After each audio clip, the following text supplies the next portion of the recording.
अब देखो मेरे बच्चे, हम लोगों का जो लेक्चर नंबर 2 है मेजरमेंट्स एंड डायमेंशंस का, वो हम शुरू करने लगे हैं। ठीक है। और हमारे पास सूरत हाल ये है कि हमने कल की क्लास के अंदर, या प्रीवियस क्लास जिसको आप कह सकते हो, प्रीवियस क्लास के अंदर हमने हमारा डायमेंशनल एनालिसिस का जो टॉपिक है ना वो मुकम्मल किया था। इस चैप्टर में से माजी में अगर मिसाल के तौर पे 100 सवाल आए हैं, तो 100 में से 75 क्वेश्चंस डायमेंशन के आए हैं, और बाकी 25 क्वेश्चन सिग्निफिकेंट फिगर्स और अनसर्टेनिटी की असेसमेंट से आए हैं। ठीक है। मतलब ये मैं वो बता रहा हूँ कि अक्सर बच्चे पूछते हैं ना कि पास पेपर जब हम देखेंगे तो किस टॉपिक का वेटेज हमें ज़्यादा मिलेगा।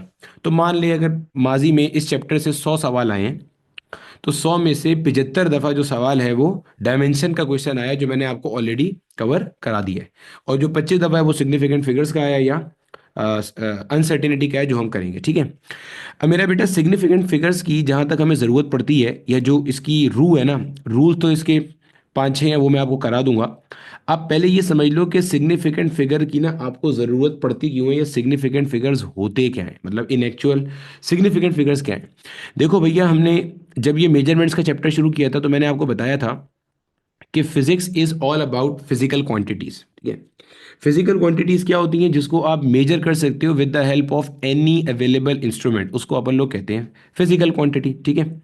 मान लो मिसाल के तौर पे, अब जरा समझना, ये सिग्निफिकेंट फिगर्स और अनसर्टेनिटी का टॉपिक जो है ना, ये आपस में जुड़ा हुआ है। ये मान लो मेरा बेटा, हमारे पास ना एक कोई स्केल है। कौन सा स्केल है? वही जो मेरे आपके घर में स्केल होता है, जिससे हम क्या करते हैं, जिससे हम लाइन ड्रॉ कर रहे होते हैं ना मेरे बच्चे। इस स्केल को मैंने यहाँ पे रखा हुआ है। ठीक है। अगर आप अपने सामने वो स्केल उठा के देख भी लो तो आपको और अच्छा चीज समझ में आ जाएगा। तो देखो, आपके पास इस तरह से यहाँ मार्किंग हुई भी होती है। यहाँ पे लेट से ऐसे 2 मार्क हुआ हुआ है, कुछ दूर के बाद जाके यहाँ कहीं पे 3 मार्क हुआ हुआ है, और ऐसे आपके पास छोटे छोटे ना डब्बे मार्क हुए भी होंगे आपके पास, ऐसे ये छोटे छोटे डब्बे मार्क हुए भी होंगे। ठीक है। ऐसे ऐसे डब्बे डब्बे ऐसे आपके पास टोटल कितने होंगे? 10 के करीब डब्बे होंगे। अब ये जो मेरा बेटा आपके पास, ये जो आपके पास मेरे बच्चे, आपके पास ये जो एक छोटा डब्बा है, ये जो एक छोटा डब्बा है आपके पास, ये जो आपके पास एक छोटा डब्बा है यहाँ पे, इसके अंदर मेरे बच्चे, ये आपको 0.1 सेंटीमीटर तक मेजर करके दे रहा है। कैसे पता चला सर आपको?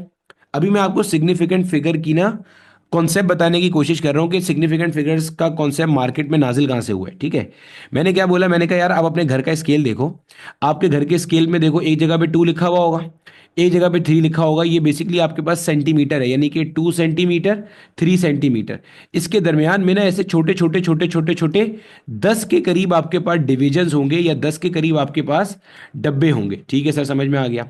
ये जो एक छोटा सा डब्बा है ना, ये क्या करता है? ये 0.1 सेंटीमीटर तक मेजर कर सकता है। कैसे भाई? अगर यहाँ पे कोई है तो वो 2 सेंटीमीटर, इधर आ जाएगा तो 2.1, 2.2, ऐसे करते करते यहाँ पे आप 3 तक पे आ जाओगे उठ के। ठीक है सर, समझ में आ गई। ये तो कोई ऐसी मुश्किल बात नहीं है, हमें बचपन से ये बात हमने देखी भी है। ठीक है।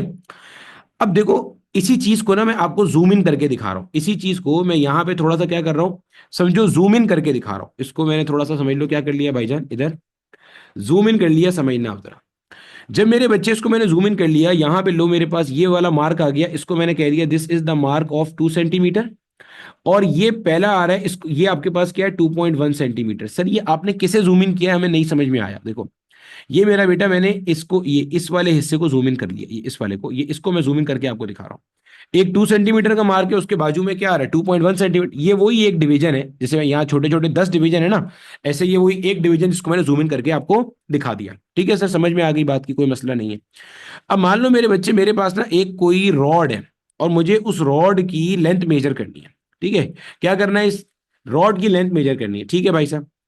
अब ये मेरे पास रॉड रखी हुई है, और से देखना, ये मेरे पास रॉड है। सही है, ये मेरे पास, मैंने रॉड रख दी उठा के। अब आप गौर से देखो, अच्छे से समझो जरा कॉन्सेप्ट को। रॉड के 2 सिरे होते हैं, मतलब जो भी कोई आपकी रॉड है उसके 2 सिरे होते हैं। एक सिरा ये रहा भाई, ये सिरा तो मेरा रखा हुआ है 0 सेंटीमीटर के पॉइंट के ऊपर। और ये जो सिरा है ना, अब ये सिरा देखो, 2 और 2.1 के बीच में आ रहा है। पॉइंट समझना, ये कहां आ रहा है? 2 और 2.1 के, मतलब बीच से मुराद एग्जैक्ट मिड में नहीं है, बीच से मुराद 2 और 2.1 के दरमियान में यहां कहीं पे आ रहा है। अब प्रॉब्लम यह है कि आप इसे क्या पढ़ोगे? ये ना तो पूरा 2 है, ना पूरा 2.1 है। भाई 2 तो तब होता जब रॉड यहां पे खत्म हो जाता, 2.1 तब होता जब रॉड यहां तक आ जाता। अभी ये यहां कहीं पे है, ऐसे ही समझ में आ रहा है। अब कोई बोले सर हम इसको 2.05 पढ़ लेंगे, तो आप पढ़ ही नहीं सकते। क्यों? क्यों नहीं पढ़ सकते 2.5? भाई आपका जो मेजरिंग इंस्ट्रूमेंट है, जो कि अभी स्केल है, इस केस में स्केल में या तो 2 सेंटीमीटर है या 2.1 है, तुमने 2.05 पढ़ कैसे लिया? तुम्हारा स्केल पढ़ी या तो 2.1 सकता है, या 2.2, या 2.3, या 2.4, या 2, या 3 ऐसे पढ़ सकता है। ये तुम 2.05 कैसे पढ़ रहे हो? उसको नहीं पढ़ सकते। तो अब इसके लिए ना लोगों ने एक असूल निकाल लिया, जो आप लोगों ने भी सीखा होगा, असूल जो आपके शायद जहन में भी आ रहा होगा। असूल ये निकाल लिया कि यार ये देखो 2 और 2.1 का ना एक इमेजिनरी सेंटर बना लो। ये क्या करा भाई मैंने? ये मैंने 2 और 2.1 का एक बनाया imaginary centre. This is the imaginary centre. यानी कि ये मैं आपको ना अपनी तरफ से कहानी पूरी समझा रहा हूं, ताकि आपको समझ में आ जाए कि हमें सिग्निफिकेंट फिगर्स पढ़ने की एक्चुअल में जरूरत क्यों पड़ती है।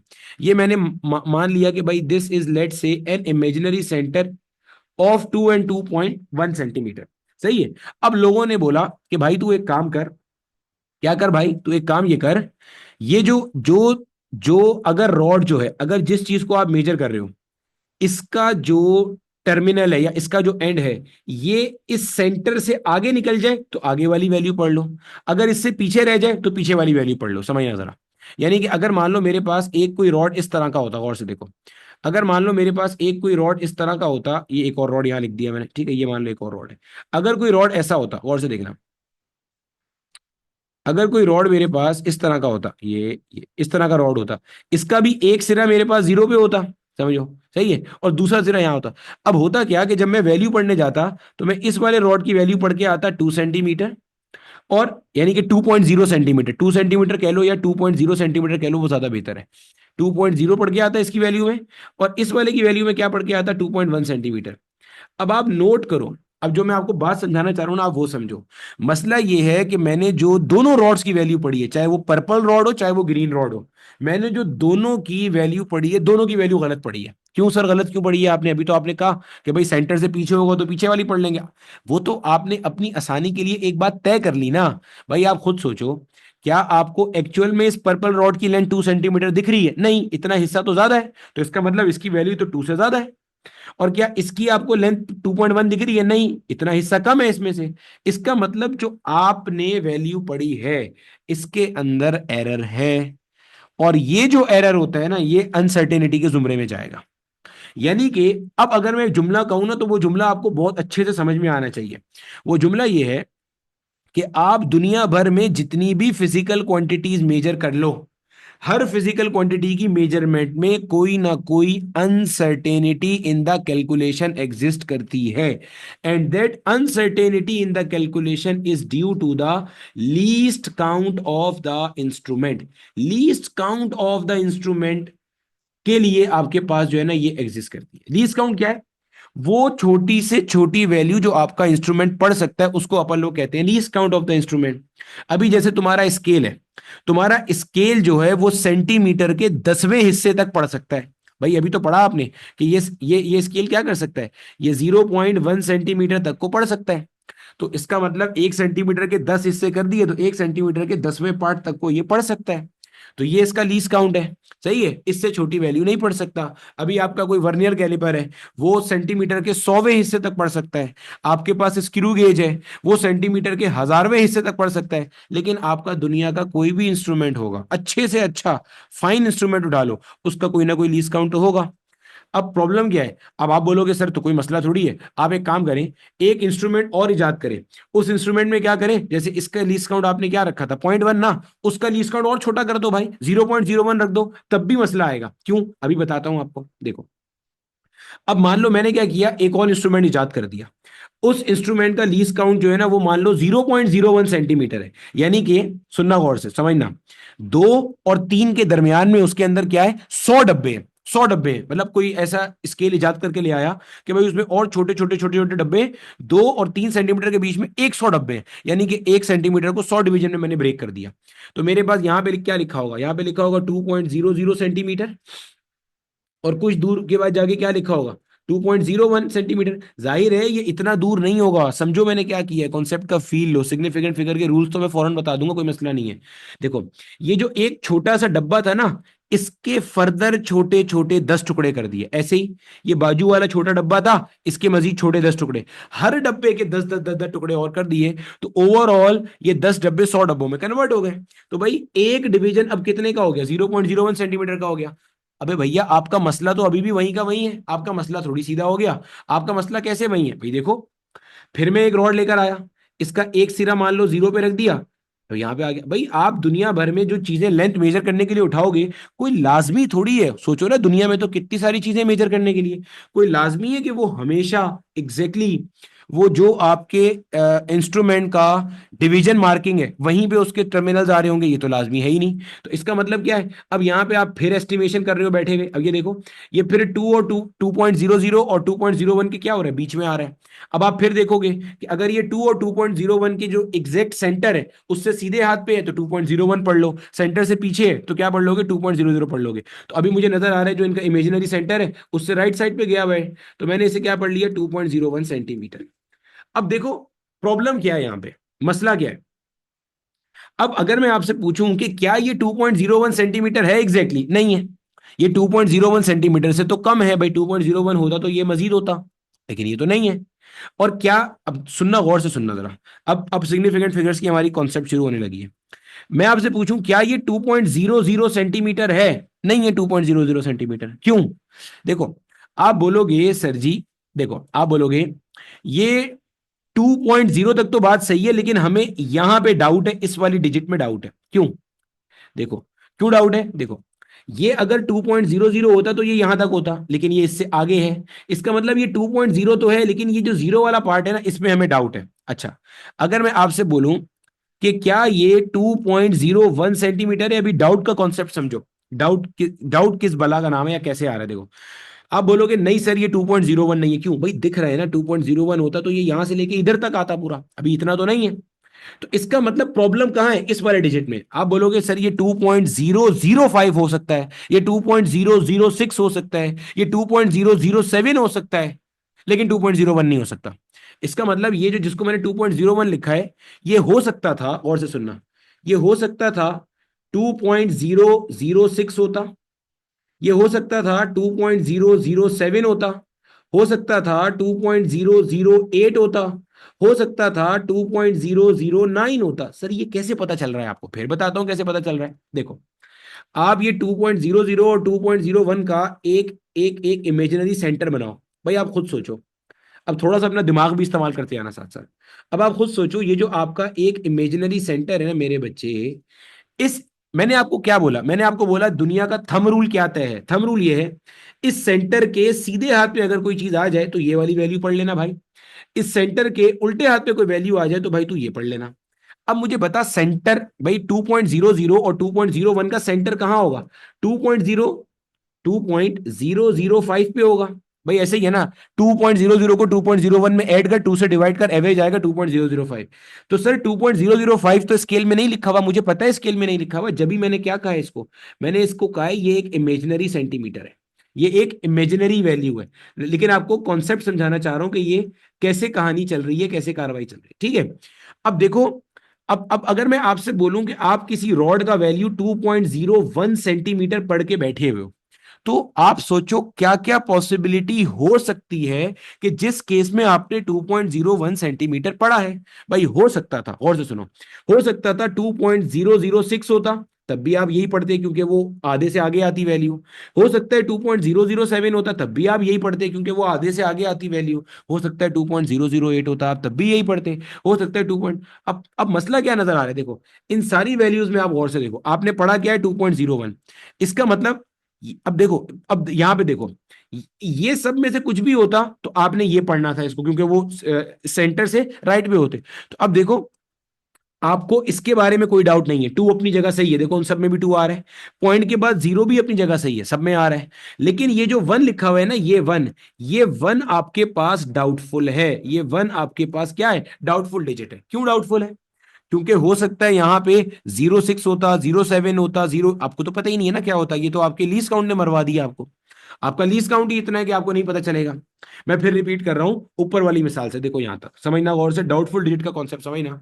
अगर आपको डाउटफुल डिजिट समझ में आ जाता है तो इतनी बात आपको आराम से समझ में आएगी। देखो फिर समझ लो, मान लो मेरा बेटा, मेरे पास स्केल है, वही ऑर्डिनरी स्केल जिससे हम लकीरें खींचते हैं घर में कॉपी पे।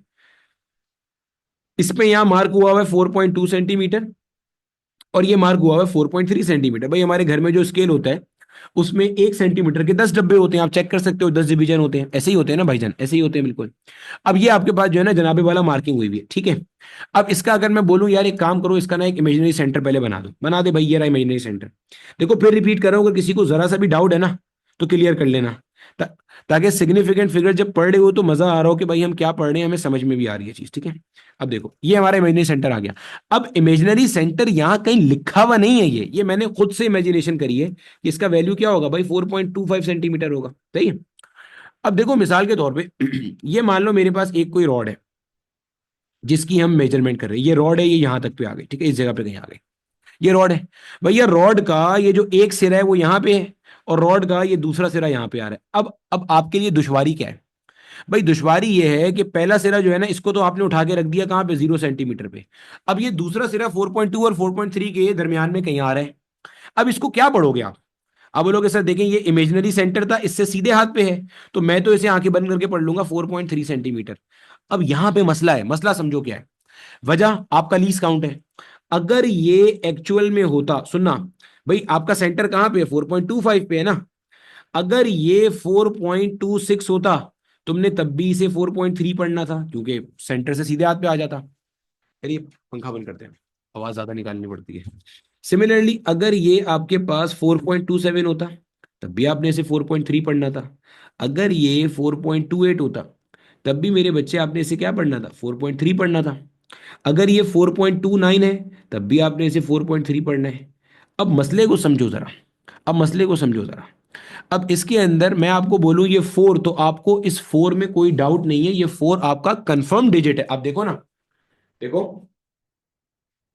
आपके पास जो पॉसिबिलिटीज हैं आप उनको देखो। भाई 4.26, 4.27, 4.28, 4.29, इन सब के अंदर आप देखो 4 तो आ ही रहा है। इसका मतलब 4 तो कंफर्म अपनी जगह पर है, 4 की तो कोई टेंशन ही नहीं। ये देखो इधर, ये 4 आपके पास अपनी जगह पे तो आ ही जा रहा है, ये 4 की तो कोई टेंशन है ही नहीं आपको। 4 तो कंफर्म डिजिट है, सब में आ रहा है। आपका डाउटफुल डिजिट कौन सा है? आपका डाउटफुल डिजिट ये है, ये। क्यों? हो सकता है इसकी जगह 26 होता, हो सकता है इसकी जगह 27 होता, 28 होता, 29 होता, ये तो आपको नहीं पता चल सकता। आप क्यों? ये है आपका डाउटफुल डिजिट। अब समझो आपके पास सिग्निफिकेंट फिगर्स क्या होते हैं। पहले ये क्लियर कर लिया कि दुनिया में हम जब भी कोई फिजिकल क्वांटिटी नापते हैं, मेजर करते हैं, उसमें अनसर्टेनिटी एग्जिस्ट करती है, भले आप जितनी अच्छी प्रिसाइज कैलकुलेशन कर लो। Due to the least count of the instrument there will always exist an uncertainty या एरर या डाउट इन द मेजरमेंट जो आप करके आ रहे हो, ठीक है। अब इसकी बेसिस पे क्या होता है, हम फिर सिग्निफिकेंट फिगर डिसाइड करते हैं। तो सिग्निफिकेंट फिगर्स क्या होते हैं? आपके पास all the number of certain digits, जितने भी आपके पास सर्टेन डिजिट्स हैं, जितने भी आपके पास क्या है, सर्टेन डिजिट्स हैं, यानी कि जिनके बारे में आप श्योर हो एकदम 100%, number of certain digits plus first doubtful digit, उसके बाद पहला डाउटफुल डिजिट, यानी कि इन टोटल डिजिट्स को आप कहते हो significant figures in the calculation. क्या मतलब सर? मतलब ये देखो, जब आप कैलकुलेशन कर रहे हो तो आपको ये तो पता होना चाहिए ना कि भाई हम कहाँ तक कैलकुलेशन करके जाएंगे, ठीक है। तो जहां पे डाउट आना शुरू हो जाए वहीं पे आप रुक जाओगे।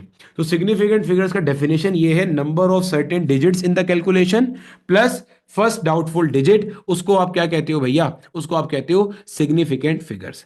अब किसी को अगर ये पूरी कहानी समझ में नहीं आई है, कोई टेंशन नहीं है, पेपर में आपसे कोई ये नहीं पूछेगा। ये इसलिए बताया ताकि जब आप किताब पढ़ो आपको समझ में आ रहा हो सिग्निफिकेंट फिगर्स क्या होते हैं। सिग्निफिकेंट फिगर्स के जो रूल्स हैं ना वो बहुत सिंपल है, उनके ऊपर चलते हैं और उनके ऊपर हम कैलकुलेशन करते हुए जाते हैं। पहला रूल आपके पास, नंबर 1, जितने भी आपके पास नॉन जीरो डिजिट्स हैं, जितने भी आपके पास क्या है, नॉन जीरो डिजिट्स हैं, these non zero digits are always significant. These non zero digits are always significant, ठीक है। जैसे मिसाल के तौर पे, फॉर एग्जाम्पल मैं कहूं मेरे पास एग्जाम्पल के तौर पे लिखा हुआ है 329, बताइए इसके अंदर कितने सिग्निफिकेंट फिगर्स हैं? तो आप बोलोगे भाई इसके सिग्निफिकेंट फिगर्स की तादाद कितनी हो गई, 3 हो गई। All the non zero digits are always significant. अब आता है जीरो का मामला। जीरो का मामला थोड़ा सा अनोखा है, समझना। जीरो का मामला थोड़ा सा क्या आ गया भाई, अनोखा आ गया। अगर आपके पास जो जीरो है, अगर आपके पास जो जीरो है ये सैंडविच जीरो है, सैंडविच मतलब दरमियान में आ रहा है। सैंडविच, अब पता नहीं सैंडविच की स्पेलिंग सही है गलत है, ठीक है समझ जाना यार तुम बस। अगर जीरो सैंडविच हुआ हुआ है किसके दरमियान में, between two non zero digits, अगर जीरो आपका सैंडविच हुआ है between two non zero digits, तो it will be considered as a significant figure. क्या मतलब सर जी, जरा बताएं फिर से। देखो फॉर एग्जाम्पल मैंने लिखा 3029, अब इसके पास कितने हैं, ये हो गए चार सिग्निफिकेंट फिगर। भाई यहाँ वाला जो जीरो है ये सिग्निफिकेंट के तौर पे काउंट होगा, क्योंकि ये सैंडविच जीरो है, नॉन जीरो डिजिट्स 3 और 2 के दरमियान में आ रहा है। सिमिलरली अगर मैं ऐसे लिख दूं 300506, अब इसके अंदर भी all the zeros will be significant, ये सारे जीरो सिग्निफिकेंट है क्योंकि ये सैंडविच जीरोस की कैटेगरी में आएंगे, और नॉन जीरो तो बेचारा वैसे ही सिग्निफिकेंट होता है। तो 3 और 3 6, there are 6 significant figures in the calculation, ऐसे करेंगे इसको। सही है, a zero between two significant figures is itself a significant. ठीक है, अब देखो, अब आपके पास कहता है अगर आपके पास, अब देखो नंबर 3 पे आ रहा है, अब नंबर 3 पे जीरो सैंडविच वाले पढ़ लिए, अब आते हैं zero to the left of the significant figures, zeros to the left of the significant figures are non significant, zeros to the left of the significant figures are non significant. For example sir, example से बताएं बात, देखो example समझते हैं। मैंने लिखा 0421, अब इसके अंदर जो नंबर ऑफ सिग्निफिकेंट फिगर्स है ना वो 3 है, ये वाला जो जीरो है ये नॉन सिग्निफिकेंट है। क्यों? क्योंकि ये 4 के लेफ्ट साइड पे आ रहा है, उल्टे हाथ पे आ रहा है, zeros to the left of significant figures are non significant. अच्छा सर और कोई मिसाल बता दे, और मिसाल ले ले भाई। फॉर एग्जाम्पल 0.00213, अब देखो ये सारे जो जीरोस है ना, ये सारे जीरोस, all the zeros are non significant figures. क्यों? क्योंकि ये इस सिग्निफिकेंट फिगर के कहाँ आ रहे हैं, उल्टे हाथ पे आ रहे हैं। सही है? तो कितने होंगे भाई इसके अंदर, 3 सिग्निफिकेंट फिगर्स आपके पास उठ करके आ जाएंगे। तो zeros to the left of the significant figures are not significant. ठीक हो गया।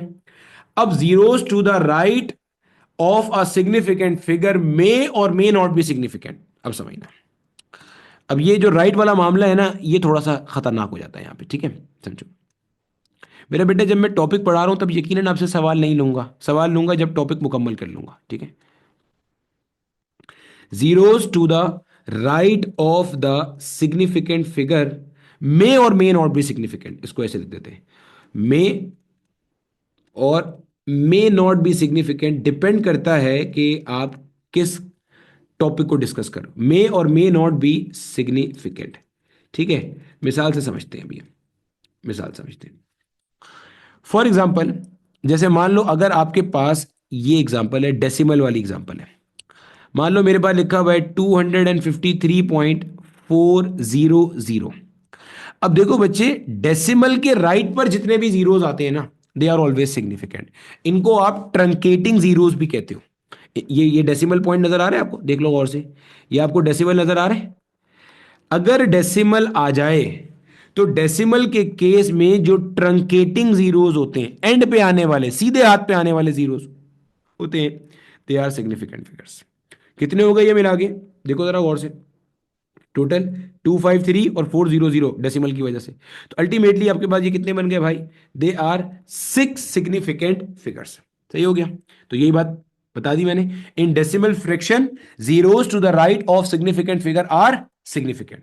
जैसे अगर मैं आपको एक और एग्जांपल दे दूं मिसाल के तौर पे, अगर मैं आपको एग्जांपल दे दूं एक, लेट से द गिवन एग्जांपल इज 3.570, अब देखो ये ट्रंकेटिंग जीरो है तो ये क्या है, सिग्निफिकेंट है। तो कुल मिला के कितने हो जाएंगे इसमें जनाब, 4 सिग्निफिकेंट फिगर्स हो जाएंगे। एक और एग्जांपल ले लो इसकी भाई, अगर मैं आपको एग्जांपल दूं एक और, जैसे लेट से आपके पास है 7.40000, ठीक है। अब इसके अंदर देखो ये तीनों जीरोज आपके पास ट्रंकेटिंग जीरोज है, एंड पे आने वाले जीरोज हैं, और डेसिमल भी आपको नजर आ रहा है डेसिमल वाले नंबर में। ठीक है, इस केस के अंदर आपके पास ये कितने हो जाएंगे, 7 और 4 2 हो गए, और 3 जीरो हैं, तो गोया कि आपके पास 5 सिग्निफिकेंट फिगर्स हो गए उठ करके। ठीक है, अगर डेसिमल वाला नंबर नहीं है, अगर डेसिमल वाला नंबर नहीं है, जैसे फॉर एग्जाम्पल यहां लिख भी देता हूं, अगर डेसिमल वाला नंबर नहीं है, अगर डेसिमल वाला नंबर नहीं है, अगर डेसिमल वाला नंबर नहीं है, समझना गौर से। अगर डेसिमल वाला नंबर नहीं है, जैसे मिसाल के तौर पे आपके पास यहां पे ये दिया हुआ है, आपके पास दिया हुआ है 520।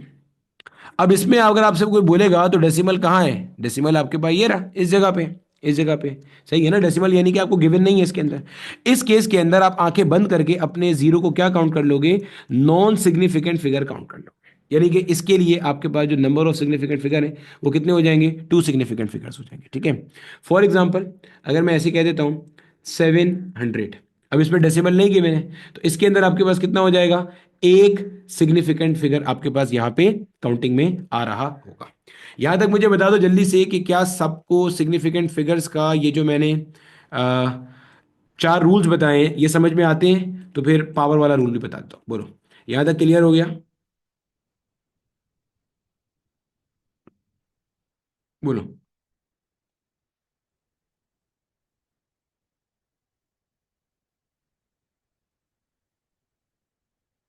अगर डेसिमल वाला नंबर नहीं है तो उसके अंदर आप ट्रंकेटिंग जीरोस को नॉन सिग्निफिकेंट फिगर लोगे, अगर डेसिमल वाला है तो उसमें आप ट्रंकेटिंग जीरोस को सिग्निफिकेंट फिगर लोगे। मैं रिपीट कर देता हूं सारे रूल्स।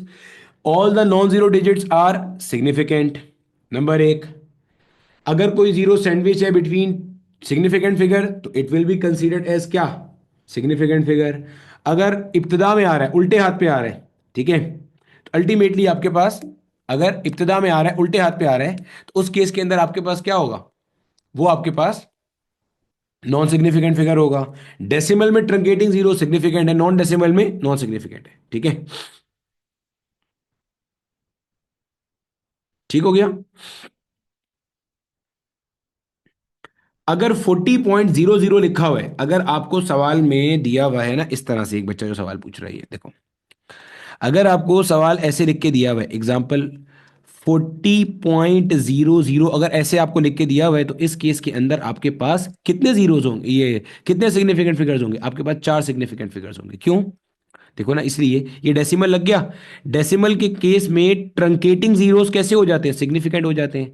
और ये नॉन जीरो डिजिट है, नॉन जीरो डिजिट क्या होता है, सिग्निफिकेंट होता है। अब ये देखो, ये वाला जो जीरो है ये क्या हुआ हुआ है, ये सैंडविच हुआ हुआ है बिटवीन टू नॉन जीरो, या टू कह लो कि सिग्निफिकेंट फिगर्स। जब भी कोई जीरो सैंडविच होता है बिटवीन टू सिग्निफिकेंट फिगर्स तो वो इटसेल्फ क्या बन जाता है, सिग्निफिकेंट फिगर बन जाता है। बोलो, समझ आ गया। ट्रंकेटिंग का मतलब होता है आखिर में आने वाले, ठीक है, आखिर में आने वाले।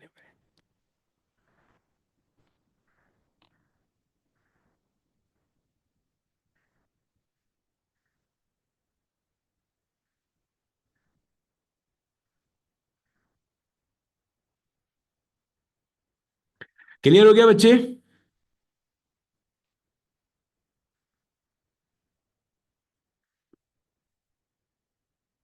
बेटे 0.0056 के अंदर कुल मिला के दो सिग्निफिकेंट फिगर्स होंगे। अगर 0.00560 होगा तो तीन सिग्निफिकेंट फिगर्स होंगे, ठीक है। अगर सिर्फ 0.0056 दिया हुआ है तो फिर दो सिग्निफिकेंट फिगर्स हैं, ठीक है। क्लियर है, अगर 56 के आगे जीरो भी लिखा हुआ है फिर तीन हो जाएंगे वो। ठीक हो गया,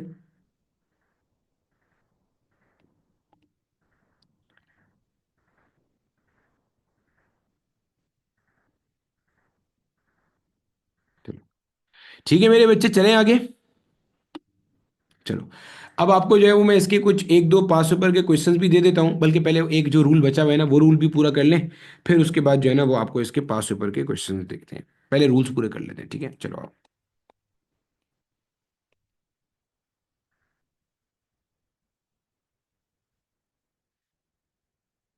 ये देखो, अब देखो मेरे बच्चे, हमारे पास जो अगला रूल है वो ये रहा। अगला रूल हमें कहता है when measurement is recorded in scientific notation. Scientific notation हमने ऑलरेडी पढ़ लिया था, ठीक है। साइंटिफिक नोटेशन क्या होता है, आप स्टैंडर्ड फॉर्म में जब किसी नंबर को एक्सप्रेस करते हो, यानी कि इन टर्म्स ऑफ 1 से लेके 9 तक का आपका कोई डिजिट होता है, यानी कि डेसिमल से पीछे सिर्फ एक नॉन जीरो डिजिट होता है, और उसके आगे 10 की पावर होती है आपके पास, ठीक है। जैसे आपको ये नंबर रिकॉर्ड दिया हुआ है, ये दिया हुआ है 8.0 इंटू 10 की पावर 4 किलोग्राम, मिसाल के तौर पे। अब इसके आपको सिग्निफिकेंट फिगर्स निकालने हैं। तो ये कह रहे हैं जब भी आप कोई स्टैंडर्ड फॉर्म में नंबर एक्सप्रेस करते हो तो उसमें जो 10 की पावर होती है ना, उसका कोई काम नहीं होता, उसको आप छोड़ देते हो। और जो आपके सिग्निफिकेंट फिगर्स होते हैं ना, वो आपको जो बचा हुआ नंबर होता है वो बताता है। जैसे मिसाल के तौर पे अगर आप इसको देखो, जो आपने कैलकुलेशन रिकॉर्ड करी, ये क्या लिखा हुआ है? ये लिखा हुआ है 8.0 इंटू 10 की पावर 4 किलोग्राम। अब इसमें आप 10 की पावर 4 को छोड़ दो तो पीछे क्या लिखा हुआ है? 8.70 लिखा हुआ है। तो बाकी के रूल अप्लाई करके 8.70 के आप निकाल लो। अब इसके अंदर ये ट्रंकेटिंग जीरो है भाई, डेसिमल के केस में ट्रंकेटिंग जीरो क्या होता है? सिग्निफिकेंट फिगर होता है। तो कुल मिला के सिग्निफिकेंट फिगर्स कितने हो गए भाई साहब? 3 हो गए। इसी तरह जैसे मेरे पास अगर एवोगैड्रो नंबर है, एवोगैड्रो नंबर की वैल्यू क्या है? 6.02 इंटू 10 टू दी पावर 23। अब 10 की पावर 23 का कोई एतबार नहीं होगा। और इसके अंदर यहां पे आप देखोगे तो भाई इसके अंदर कितने आ रहे होंगे? 3 सिग्निफिकेंट फिगर्स अपने पास आ रहे होंगे। क्लियर हो गया? तो ये हमारे पास था। अब पहले सिग्निफिकेंट फिगर्स की एक दो चीजें प्रैक्टिस कर लेते हैं, और फिर उसके बाद जो है ना वो मैं आपको इसकी कैलकुलेशन के एतबार से समझाता हूँ। अब देखो मेरे बच्चे, आपके सामने मैंने जो पास पेपर में कुछ क्वेश्चंस आए हुए थे उनको मैंने जमा करके आपसे यहाँ पे सवाल पूछे। क्या कहता है भाई? एक ही सवाल में कंपाइल कर दिए। How many significant figures are there in the following measured values. अब देखो, अगर आप पहले वाले की बात करो तो क्या लिखा हुआ है? 227.2। अब देखो, इससे ज्यादा आसान सवाल दुनिया में कोई एग्जिस्ट कर सकता है?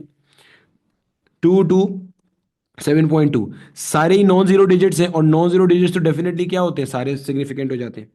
अब आ जाओ जरा इसके अंदर, क्या लिखा हुआ है? 3600। अब देखो इसमें डेसिमल कहीं मेंशन नहीं है, और जब डेसिमल ना हो तो जो राइट साइड के जीरोज हैं, ट्रंकेटिंग जीरोज हैं, दे आर नॉन सिग्निफिकेंट। तो ये जो जीरोज हैं ये कैसे हो जाएंगे? They will be non significant figures, और बाकी 3 और 6 सिग्निफिकेंट हो जाएगा। तो गोया कितने हो गए? 2 सिग्निफिकेंट फिगर अपने पास हो गए उठ करके। ठीक है। अब आ जाओ नंबर 3 पे। नंबर 3 में क्या दिया हुआ है? 0.00602, ऐसा ही है। अब देखो, अब ये सारे के सारे जीरो जो है ना, देखो आ रहे कहां पे? To the left of a non significant figure आ रहे हैं। भाई 6 आपका सिग्निफिकेंट फिगर है ना, ये 6 आपका क्या है? सिग्निफिकेंट फिगर है। सिग्निफिकेंट फिगर के लेफ्ट में जो भी जीरो आता है वो कैसा होता है? नॉन सिग्निफिकेंट होता है। तो ये जो तीनों जीरोज हैं ये नॉन सिग्निफिकेंट हो गए, सही है। ये वाला सिग्निफिकेंट है क्योंकि ये सैंडविच वाला जीरो है, 6 और 2 के बीच में आ रहा है। तो कुल मिला के आपके पास यहाँ पे कितने हो गए भाई? 3 सिग्निफिकेंट फिगर्स हो गए, जो कि 6 है, और 6 के बाद वाला जीरो है, और क्या है आपके पास? 2 है। सही हो गया। अब देख लो जल्दी से, जो हमारा पार्ट 4 है, पार्ट 4 में क्या है? 2.50 इंटू 10 टू दी पावर 10। अब 10 की पावर का कोई एतबार नहीं है, आप सिर्फ 2.50 को देखोगे तो 2.50 के अंदर जो जीरो है वो सिग्निफिकेंट है क्योंकि डेसिमल वाला नंबर है, और डेसिमल वाले नंबर के अंदर जो ट्रंकेटिंग जीरो होता है, एंड पे राइट पे आने वाला जीरो होता है, वो कैसा होता है? सिग्निफिकेंट होता है। तो कुल मिला के भैया यहाँ पे कितने हो गए आपके पास? 3 सिग्निफिकेंट फिगर हमारे पास हो जाते हैं। सही है। अब देखो यहाँ पे हमारे पास जो हमारा अगला कॉन्सेप्ट है पढ़ने के लिए, सिग्निफिकेंट फिगर्स क्यों चाहिए थे बता दिया। सिग्निफिकेंट फिगर्स होते क्या हैं? आपके पास जितने नंबर ऑफ सर्टेन डिजिट्स हैं प्लस जो पहला आपका डाउटफुल डिजिट है उसको आप कहते हो। सिग्निफिकेंट फिगर का फायदा ये होता है कि आपको ये पता चल जाता है कि बेटा तूने कैलकुलेशन में कहां तक जाके रुकना है या कहां पे ब्रेक लगा लेनी है। ठीक है, क्योंकि उसके बाद डाउट आएगा, और जितना ज्यादा डाउट होगा आपके कैलकुलेशन में, एरर के चांसेस, अनसर्टेनिटी उतनी बढ़ती जाएगी। अब देखो ये रूल कह रहे हैं, हम लोग दो तरह के रूल पढ़ेंगे, एक मल्टीप्लीकेशन और डिवीजन का, और दूसरा एडिशन सब्ट्रैक्शन का। कह रहे हैं इन मल्टीप्लाइंग और dividing the numbers keep a number of significant figures in the product और कोशंट। प्रोडक्ट कहते हैं मल्टीप्लाई होके जो आंसर आ रहा है, क्वोशंट कहते हैं जो डिवाइड होके आंसर आ रहा है। Not more than that contain in the least accurate factor, that is the factor containing the least number of significant figures. क्या बोला इसने? क्या बोला? कुछ समझ में नहीं आया, अभी आसान कर लेते हैं। मेरा बेटा मान लो आपके पास ना दो डिजिट्स आपस में क्या हो रहे हैं? मल्टीप्लाई हो रहे हैं। मिसाल दे रहा हूं, सही है। दो डिजिट्स आपस में क्या हो रहे हैं? मल्टीप्लाई हो रहे हैं। यहां से समझ लो, पहले एक मिसाल से समझ लो, फिर हम इसकी एग्जांपल पे भी आ जाते हैं। ये एग्जांपल मैंने पंजाब बोर्ड से छापी है, ठीक है। ये जो अभी खुद से एग्जांपल दे रहा हूँ ये मेरी अपनी एग्जांपल है। मैंने कहा भाई मल्टीप्लाई कर ले 2.50 को, मिसाल के तौर पे तुमने मल्टीप्लाई करना है किससे? 3 से। सही हो गया भाई, मल्टीप्लीकेशन ऑपरेशन हो रहा है। ठीक है सर, समझ में आ गई। अब देखो, आप ये देखो, अब आपको मैं मल्टीप्लिकेशन करना सिखा रहा हूं using the rules of significant figures. आप बताओ इसमें कितने सिग्निफिकेंट फिगर्स हैं? अभी पढ़ के आए हैं। इसमें 3 सिग्निफिकेंट फिगर्स हैं, ओके हो गया। इसमें कितने सिग्निफिकेंट फिगर्स हैं? इसमें तो एक ही सिग्निफिकेंट फिगर है, ऐसे ही है। मल्टीप्लाई करो, 3 को 0 से मल्टीप्लाई किया, 3 0 जा 0, 3 5 जा 15, 5 आया, 1 यहाँ कैरी चला गया, 3 2 जा 6, 6 प्लस 1 7। क्या आ रहा है ये? 7.50 आपके पास आंसर उठ करके आ रहा है। अब ये बोल रहा है कि भाई जब तुमने अपना आंसर निकाला है ना, अगर अब आपने आंसर दिया है 7.50, तो ये जो तुम्हारा आंसर है इसको मार्क करेगी साइंटिफिक कम्युनिटी गलत। क्यों गलत मार्क करेगी? क्यों गलत मार्क करेगी, समझो इस बात को, क्यों गलत मार्क करेगी? इसलिए कि ये कह रहा है जब भी मल्टीप्लीकेशन होगी या डिवीजन होगी क्या बोला? जब भी मल्टीप्लिकेशन होगी या डिवीजन होगी तो आंसर के अंदर उतने ही सिग्निफिकेंट फिगर्स आने चाहिए जितने के मल्टीप्लाई या डिवाइड करते हुए जो फैक्टर्स थे उनमें से सबसे कम जिसके सिग्निफिकेंट फिगर्स थे। भाई इन दोनों में सबसे कम किसके हैं? इसके हैं ना। इसके कितने सिग्निफिकेंट फिगर्स हैं? एक है। आंसर में एक ही सिग्निफिकेंट फिगर आ सकता है, एक से ज्यादा नहीं आ सकता। इसका मतलब इसको आपने क्या करना है? राउंड ऑफ करना होगा। राउंड ऑफ करना होगा, अभी करना सिखाऊंगा, सब टेंशन नहीं लेना। इसको राउंड ऑफ करना है। राउंड ऑफ का मतलब क्या होता है भाई? आगे से नंबर गिराते जाना। भाई जैसे मिसाल के तौर पे मैं कहता हूं मेरे पास 2314 रुपए हैं। मैं इसको अगर राउंड ऑफ करूं तो क्या बन जाएगा? 2310 रुपए। और राउंड ऑफ करूं तो क्या बन जाएगा? 2300 रुपए। और राउंड ऑफ करूं तो क्या बन जाएगा? 2000 रुपए। पॉइंट समझ में आ रहा है? राउंड ऑफ करता हुआ जा रहा हूं मैं, सही है। अब ये कैसे होता है? जाहिर है मतलब ऐसे हवा में तीर नहीं चलाने होंगे, इसके प्रॉपर रूल और राउंडिंग ऑफ के रूल्स हैं, वो भी पढ़ेंगे थोड़ी देर में, सब पढ़ेंगे, टेंशन नहीं लेना, ठीक है। सब पढ़ेंगे। फिलहाल सिर्फ जो समझा रहा हूं उतना फोकस रखो। अभी क्या बताया? सिर्फ इतना बताया मैंने सिर्फ ये बोला कि भाई मल्टीप्लाई और डिवाइड करते हुए आंसर जो लिखा जाएगा उसमें सिर्फ उतने ही सिग्निफिकेंट फिगर्स होंगे जितने के मल्टीप्लाई या डिवाइड करते हुए जो फैक्टर्स हैं उनके लीस्ट सिग्निफिकेंट फिगर्स हैं। ये लिखा हुआ है, ठीक है। पहले अब दोबारा से ये जो इसकी आ, नीचे ये दी हुई है ना अपना एग्जाम्पल, पहले एग्जाम्पल समझो, ऊपर अंग्रेजी फिर दोबारा पढ़ा देता हूं, ठीक है। टेंशन नहीं लो। अब देखो यहां पे क्या हो रहा है, यहां पे मल्टीप्लीकेशन डिवीजन दोनों चीजें साथ साथ हो रही हैं। अब देखो कौन कौन मल्टीप्लाई हो रहा है। 5.348 मल्टीप्लाई हो रहा है 3.64 से, डिवाइड हो रहा है 1.336 से। सही, ऐसा समझ में आ गया। अब आप जल्दी से ना जरा क्या करो, आप देख लो इसके अंदर किसके कितने सिग्निफिकेंट फिगर्स हैं। भाई एक नंबर जो मल्टीप्लाई हो रहा है वो है 5.348 इंटू 10⁻²। भाई 10 की पावर का एतबार होता नहीं है, तो 5.348 में कितने हो गए? 4 सिग्निफिकेंट फिगर हो गए। बेहतरीन हो गया। अब 3.64 मल्टीप्लाई बाय 10⁻4 कितने हैं? 10 की पावर का एतबार होता नहीं है, कितने हो गए? 3 सिग्निफिकेंट फिगर हो गए। सिमिलरली 1.336 कितने हो गए? 4 सिग्निफिकेंट फिगर हो गए। आपने देखा बाबू भाई कि इसके अंदर सबसे कम सिग्निफिकेंट फिगर किसके हैं भाई? इसके हैं। इसके हैं ना, 3 सिग्निफिकेंट फिगर है। तो इसका मतलब ये जो आपका आंसर आया है, दिस आंसर अगर ऐसे ही लिखोगे तो बिल्कुल गलत है। साइंटिफिक कम्युनिटी के नजदीक इसमें एरर भरे हुए हैं, तो ये अनसर्टेन आंसर है। आपने क्या करना है? इसको राउंड ऑफ करना है। राउंड ऑफ करना है। कब तक राउंड ऑफ करते जाना है? गौर से सुन लेना। कब तक राउंड ऑफ करते जाना है? जब तक के आंसर में 3 सिग्निफिकेंट फिगर्स ना रह जाएं। भाई अभी तो देखना कितने सिग्निफिकेंट फिगर हैं, अब तो आ गया ना निकालना सिग्निफिकेंट फिगर, पढ़ ले यहां पे। तो 1 2 3 4 5, भैया लेजर से दिखा देता हूं। 1 2 3 4 5 6 7 8 9, 9 सिग्निफिकेंट फिगर है। तो भाई सिर्फ कितने चाहिए आंसर में? तुम्हें 3 चाहिए सिग्निफिकेंट फिगर, बस कहानी खत्म हो गई। ये मतलब था, पढ़ो ऊपर क्या लिखा हुआ है, यही बात उन्होंने अंग्रेजी में लिखी हुई है। इन मल्टीप्लाइंग और dividing numbers, keep the number of significant figures in the product or quotient not more than that contained in the least accurate factor, that is the factor containing the least number of significant figures. For example, the computation of the following using a calculator gives this. अब अगर आपको ये बात समझ में आ गई है तो इसी किताब का ना मैं आगे का स्निपेट भी ले आता हूं, आपको वो बात भी समझ में आ जाएगी जो बात मैंने लिखी हुई। ये जो बात आपको समझा रहा था वो यहां लिख देता हूं ताकि आपके नोट्स में आ जाएगी, ठीक है। ये देखो, ये बात भी अब मुझे जरा ये पढ़ के हाथ रेस कर दो कि कितने लोगों को अब ये जो पैराग्राफ इसके आगे का छापा है मैंने वो भी समझ में आ गया है, बोलो ये पैराग्राफ कितने लोगों को समझ में आता है? जल्दी से 1 मिनट लो और पढ़ के मुझे बताओ, फिर मैं इसके फर्दर रूल्स पे चलता हूँ। पढ़ा है नहीं, ऐसे ही हाथ उठा दिया, बहुत ही अल्लामा हो। अबे निकम्मो पहले पढ़ तो लो कि क्या दिया है मैंने।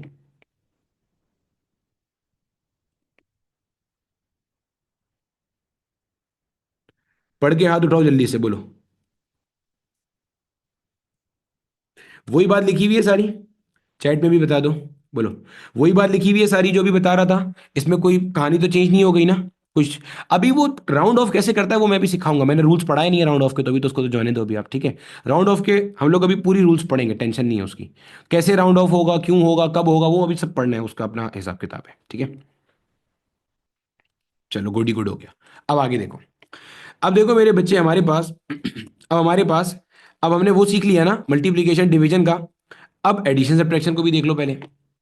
अब क्या कहते हैं, कहता ये है मेरे भाई कि इन एडिंग और subtracting numbers the number of decimal places retained, क्या कह रहे हैं, कह रहे हैं the number of decimal places retained, जो आप नंबर ऑफ डेसिमल प्लेसेस को रिटेन करोगे in the answer should equal the smallest number of decimal places in any of the quantities being added or subtracted. In this case, the number of significant figures is not important. यानी कि multiplication और division करते हुए answer में उतने significant figures होंगे जितने के लीस्ट वाले के पास हैं। लेकिन एडिशन और सब्ट्रैक्शन करते हुए अपन लोग ये वाला रूल यूज नहीं करेंगे, इसलिए अलग से रूल यहां डिफाइन किया है। यहां क्या कह रहा है, यहां पे आंसर में आपके पास उतनी डेसिमल प्लेसेस होंगी जितनी की लीस्ट में डेसिमल प्लेसेस हैं। क्या मतलब सर, समझाएं जरा, नहीं समझ में आया, अभी समझते हैं ना, क्या टेंशन। देखो यहां पे देखो आपके पास ये एग्जांपल नंबर 1 कोट कर रहा हूं, और से देखो 72.1 ऐड हो रहा है 3.142 में, वो ऐड हो रहा है 0.003 के अंदर, ठीक है। इसमें देखो डेसिमल के बाद कितना डिजिट है, एक डिजिट है। इसमें देखो डेसिमल के बाद क्या है, दो डिजिट है। इसमें देखो डेसिमल के बाद क्या है, तीन डिजिट है। तो क्या है, जब आप ऐड करोगे तो ऐड करने के बाद जो आंसर आएगा, आंसर में डेसिमल के बाद उतनी ही डिजिट्स आप रखोगे जितनी की लीस्ट है, और यहां पे लीस्ट कितनी है भाई साहब, 1 है। तो आंसर में डेसिमल के बाद सिर्फ यहां तक एक डिजिट तक होना चाहिए, बाकी सबको आप राउंडिंग ऑफ के रूल्स यूज करते हुए ड्रॉप कर दोगे, ये मतलब हो गया इसका। बाजू वाली एग्जांपल देख लो भाई, आप यहां देख लो। यहां पे आपके पास डेसिमल के बाद कितने हैं, 4 डिजिट्स हैं। इसमें डेसिमल के बाद सिग्निफिकेंट फिगर कितने भी होते हैं, एडिशन सब्ट्रैक्शन में सिग्निफिकेंट फिगर अपन लोग देखते नहीं है। इसमें भी कितने हैं, इसमें 3 है हमारे पास, सही है। अब आप नोट करो यहां पे जरा, जब आप इनको ऐड करते हो तो मेरे भाई साहब ऐड करने के बाद आप देखोगे कि इसमें लीस्ट किसके हैं, लीस्ट इसके। ये ऐड करके आपके पास आंसर आया, तो आपने सिर्फ डेसिमल के बाद 2 डिजिट तक आंसर को छोड़ना है, बाकी को खत्म कर देना है, राउंड ऑफ कर देना है। तो ये मेरा बेटा इन्होंने करके आपको दिखाया हुआ है। बोलो क्या यहां तक सबको सारी चीज समझ में आती है, बोलो। एडिशन सब्ट्रैक्शन में least number of decimal places, multiplication division में हमारे पास क्या होगा, number of least number of significant figures को हम देख रहे होंगे। ठीक हो गया, क्लियर हो गया। अब मेरे बच्चे हम समझते हैं हमारा जो राउंडिंग ऑफ का कॉन्सेप्ट है वो क्या कहते हैं, बोलो। यहां तक पहले बता दो बच्चे, सबको सारी चीज अच्छे से क्लियर है ना।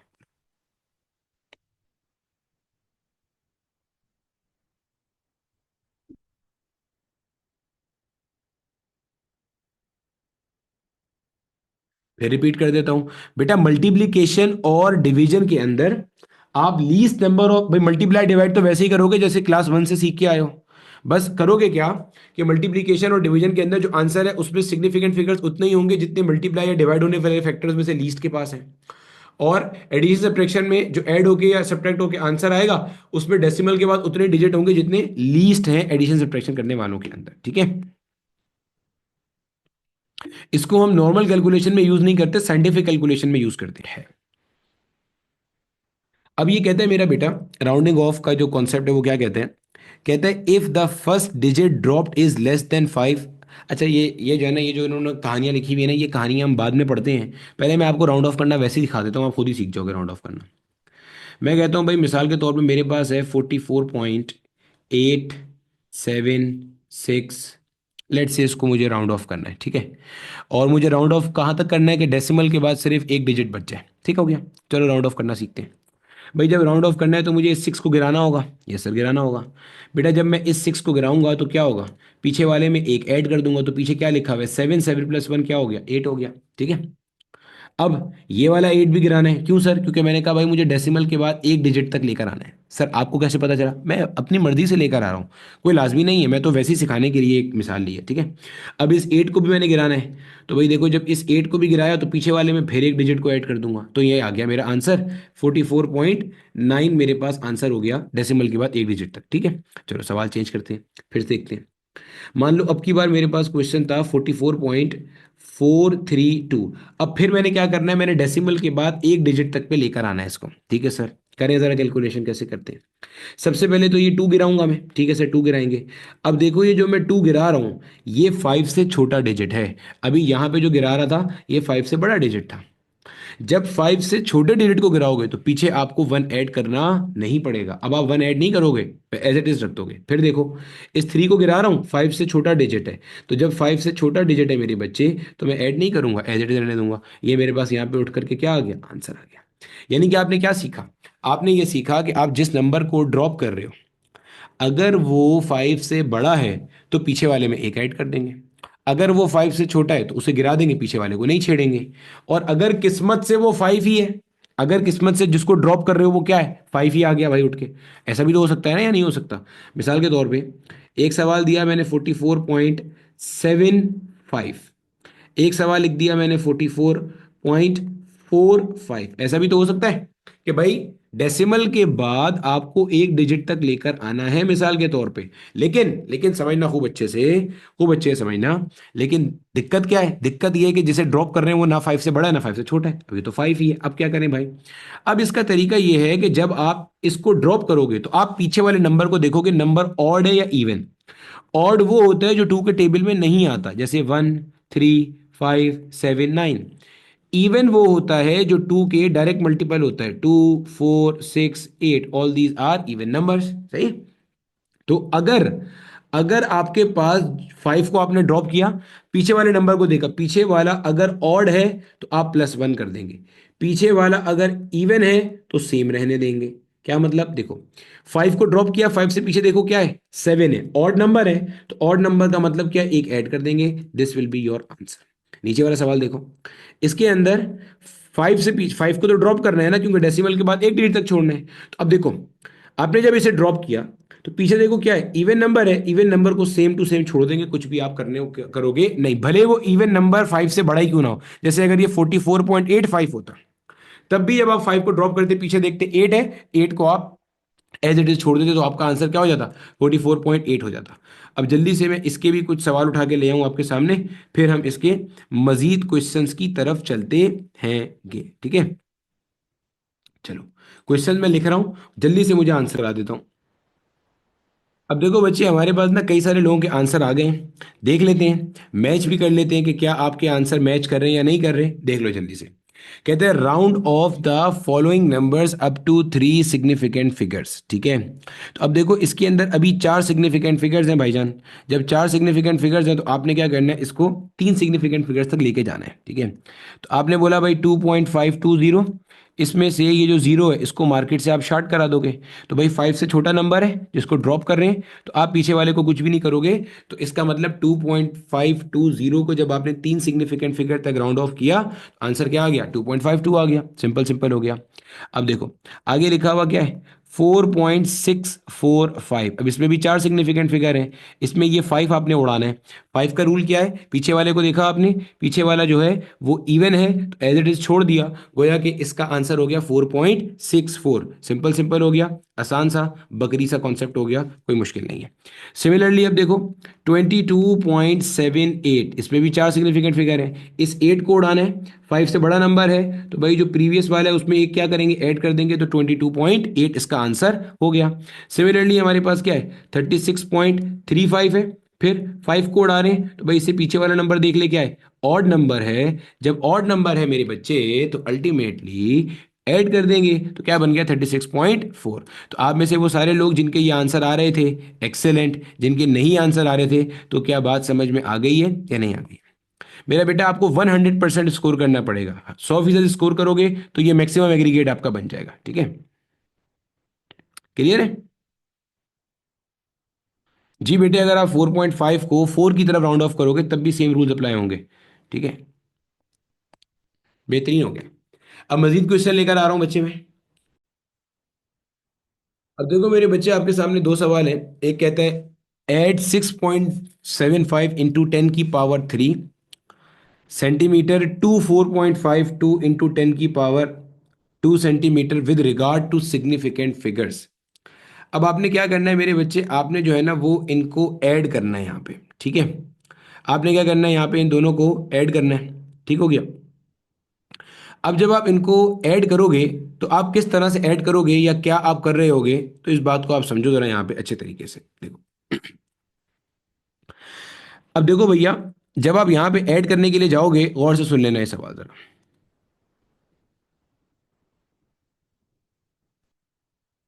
जी जी बेटे, दोनों ही बस ऐड होंगे। ऐड करने का ही आपको बता रहा हूँ। पहले एक काम करते हैं, क्वेश्चन नंबर 2 कर लेते हैं, ताकि आपका थोड़ा सा एक ना अंडरस्टैंडिंग का लेवल बढ़ जाए। तो फिर क्वेश्चन नंबर 1 पे चलेंगे। क्वेश्चन नंबर 1 थोड़ा सा मुश्किल है होगा आपके लिए, ठीक है, ज़्यादा मुश्किल नहीं होगा, हो जाएगा आसानी से, वो भी कोई ऐसी परेशानी वाली बात नहीं है, ठीक है। चलो पहले करते हैं क्वेश्चन नंबर 2 को। क्वेश्चन नंबर 2 कहता है, two sticks of length 12.132 centimetre, मैं ही कराऊंगा क्वेश्चन 1 भी, and 10.2 centimeter are placed end to end, find their total length with due regard to the significant figures, ठीक है। यानी कि कहानी कुछ ऐसी है कि आपके पास भाई साहब यहाँ पे एक कोई रॉड है, मान लो ऐसे एक कोई रॉड है आपके पास, ठीक है। और आपके पास यहाँ पे एक कोई और रॉड है, ये एक और रॉड आ गई, ठीक है। आपके पास में समझ लो ये एक कोई ये हमारे पास एक कोई और रॉड आ गई, ठीक है, ये कोई रॉड आ गई, ये आपके पास दो रॉड्स आ गए, ठीक है। अब आपने इन दोनों रॉड्स को क्या किया, ऐसे एंड टू एंड आपने प्लेस कर दिया, ठीक हो गया सर। अब एक की जो आपके पास लेंथ है ना, वो आपको दी हुई है 12.132 सेंटीमीटर की, और एक की लेंथ आपको दे दी यहाँ पे 10.2 सेंटीमीटर की। आपको कह रहा है टोटल लेंथ निकालो, भाई सिंपल ऐड करेंगे। 12.132 प्लस क्या आ जाएगा मेरे बच्चे, 10.2, ये आप ऐड कर रहे हो उठा करके इनको। ऐड करोगे, 2 आया एज इट इज, 3 आया एज इट इज, 1 + 2 क्या होता है, 3 होता है। 2 + 0 2 हो गया, 1 + 1 कितना हो गया, 2। 22.32 सेंटीमीटर आ गया, और ये आपके ऑप्शन में गिवन होगा। अगर आप ये ऑप्शन वाला आंसर ये लिख कर आ गए तो ये गलत हो जाएगा। क्यों? क्योंकि इसने आगे देखो, आगे इन्होंने इसने क्या जुमला दिया है कि with due regard to the significant figures, according to the given significant figures calculation करनी है, ठीक है। अब देखो यहाँ पे डेसिमल के बाद, सिग्निफिकेंट फिगर्स की बात नहीं कर रहा, डेसिमल के बाद कितने डिजिट्स हैं, 3। यहाँ पर डेसिमल के बाद कितने डिजिट्स हैं, 1। और जब आप एडिशन सब्ट्रैक्शन करते हो तो आंसर में डेसिमल के बाद उतने ही डिजिट्स होने चाहिए जितने कि लीस्ट वाले के पास है। तो गोया के डेसिमल के बाद सिर्फ एक डिजिट होगा, यानी कि आपने यहां तक पे अपने इस कहानी को राउंड ऑफ करके लेकर आना है। तो अब देखो 22.332 आपके पास था, इसके अंदर से जब हमने ये 2 ड्रॉप किया तो क्या बन गया मेरे बच्चे, ये 22.33 बन गया। फिर आपने ये 3 ड्रॉप किया, क्योंकि ज़ाहिर है 5 से छोटा नंबर था तो आपने पीछे वाले को कुछ नहीं किया। फिर ड्रॉप किया तो ये क्या बन गया, 22.3 सेंटीमीटर। तो जब आप इसका आंसर लिख करके आओगे, आप क्या लिख करके आओगे, आप बोलोगे 22.3 इसका सेंटीमीटर के अंदर अपने पास क्या है, आंसर मौजूद है गा। जहन में रख लीजिएगा आप इस बात को अच्छे तरीके से। पहले तो बता दो मेरे बच्चे, क्या यहाँ तक सब चीज़ सबको अच्छे से क्लियर है, ये सवाल सबको समझ में आ गया, बोलो। कोई मसला तो नहीं है इस सवाल में किसी का?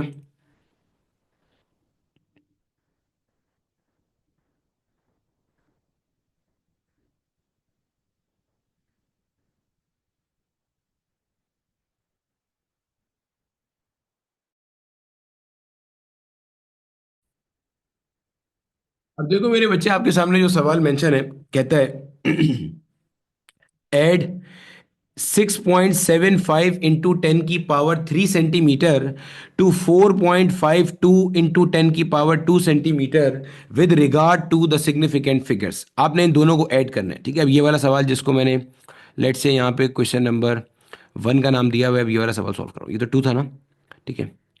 अब क्वेश्चन नंबर 1 आपको बता रहा हूँ।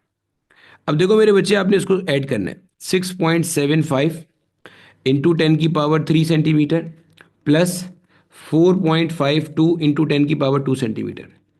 अब यहाँ पर देखो मेरे बच्चे, आप जब चीज़ों को ऐड करने के लिए जाओगे ना, तो यहाँ पे एक छोटा सा मसला है। क्या मसला है सर जी?